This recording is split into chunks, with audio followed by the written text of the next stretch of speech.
main question is, how do you support students who are dealing with at-home issues?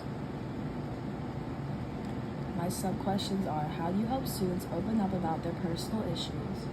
What are the signs that a student may be dealing with problems at home?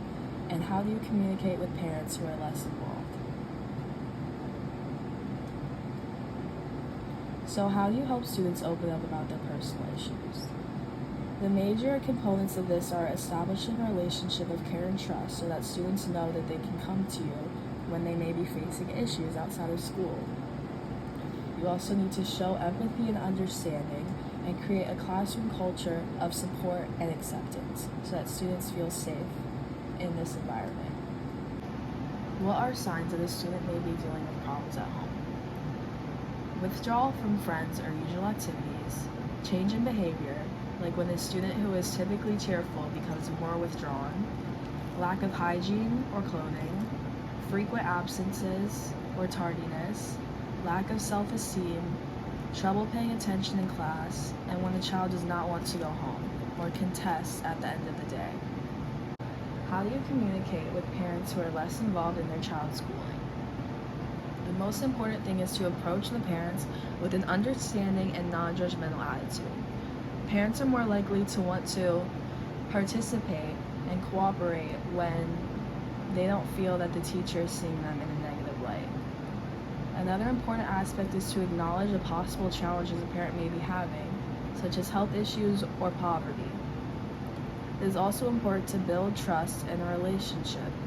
In one of the studies that I use as one of my sources, it was about how parents feel about a school-based intervention for a child who may be having mental health issues.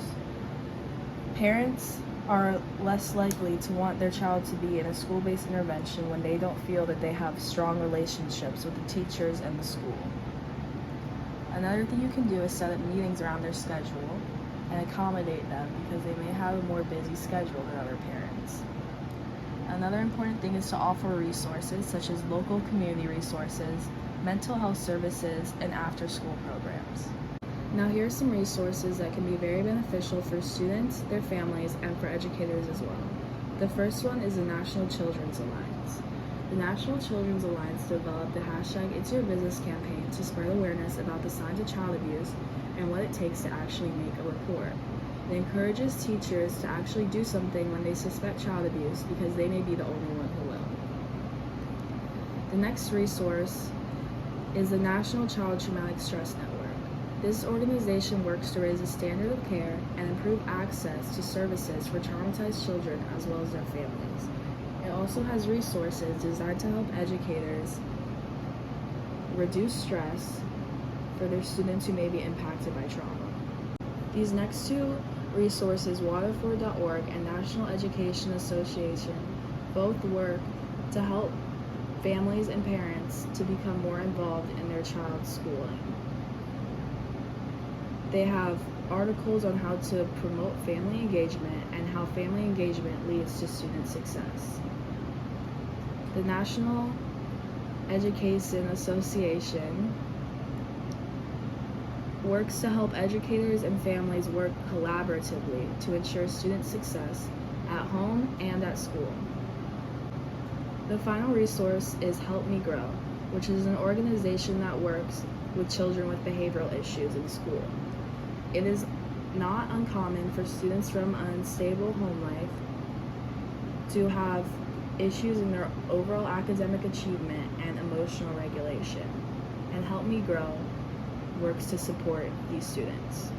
So next is an example from my social media resource of something that educators can do to support their students. This idea is to have a hygiene cart for students, which provides items for students who may not be receiving their basic needs at home.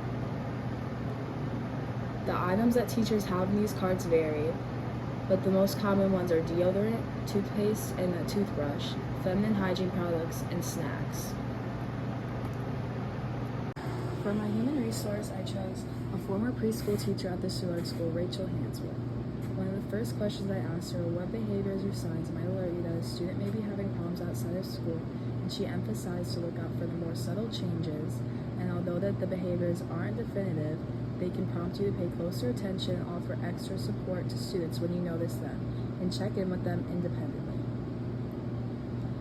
When I asked about establishing a trusting relationship with students to ensure they feel safe talking to you, she emphasized the importance of telling your students that everybody has bad days, including you, and to not bring your personal problems into the classroom, but express to your students that these negative feelings are okay and everybody